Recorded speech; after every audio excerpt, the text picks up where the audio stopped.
Wei Guang was crying and shook his head. He spoke with tremors and crying voices. He choked up and said, "Brother, I'm not working anymore. I have no feeling or reaction at all. I'm so King infertile." After speaking, he looked at Wei Liang and asked him, "You brother, do you still have it?" Wei Liang sat down on the ground and muttered, "Damn, I am gone. What the hell is going on? I'm only in my 20s. How can I say that I can't do it?" Wei Guang asked, "Brother, do you feel like that part has been completely disconnected from the body?" Wei Guang nodded brightly and said with red eyes, "Damn, that's how it feels." Wei Guang was crumbling, pressed against the wall, and slowly slipped to the ground, desperately saying, "Brother, what do you say about this?" Wei Liang said in a flustered manner, "Could it be that the kid today was right? No way. We have to go to the hospital and check it out." "What's going on?" The two brothers had just slipped away from the hospital more than half an hour ago, and hurried back soon afterward. To find out this kind of hidden disease, they only trust their own hospital, because if they are in other hospitals, it is likely to leak the wind. If Eastcliff's dudes knew that the two young masters of the GU family had suddenly lost their ability in that respect, it would not only be shame for them, but the entire GU family would be embarrassed because of them. Become the object of ridicule for the entire Eastcliff talk after dinner. The two returned to the hospital, ignoring their father, who was still training in the ward, and rushed directly into the office of the hospital director. The dean was preparing to get off work at this time, and suddenly saw the two young masters of the GU family coming, and immediately asked compliments. "Mr. Wei Liang, Mr. Wei Guang, what can you do with me?" Wei Liang blurted out, "Dean, quickly arrange for someone to check it up for us. We are both sick."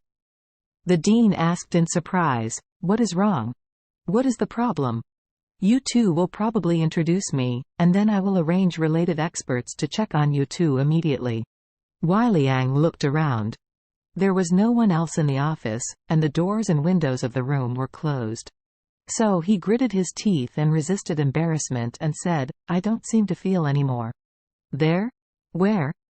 Wei Liang pointed to his CR0TCH. "Damn, here, where the hell could it be? Do you know it?" The dean hurriedly waved his hands in fright. No, Mr. Wei Liang.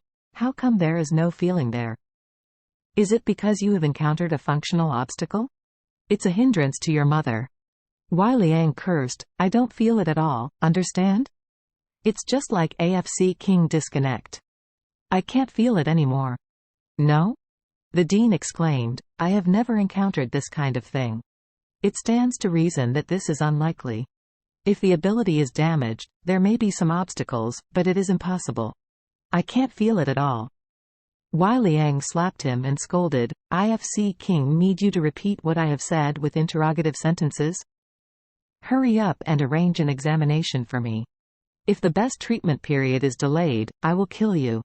When Wei Guang saw his cousin start his hand, he immediately stepped forward and kicked the dean, gritted his teeth and said, "You not in a hurry? Believe it or not to fire you tonight." The dean was extremely aggrieved, but dared not to speak, so he respectfully said, "Two young masters, wait a minute, I will arrange for an andrology expert to come over." Soon after, the andrology specialist from the hospital came to the dean's office. After understanding the relevant situation, he immediately took the two young masters of the GU family to the examination room for examination.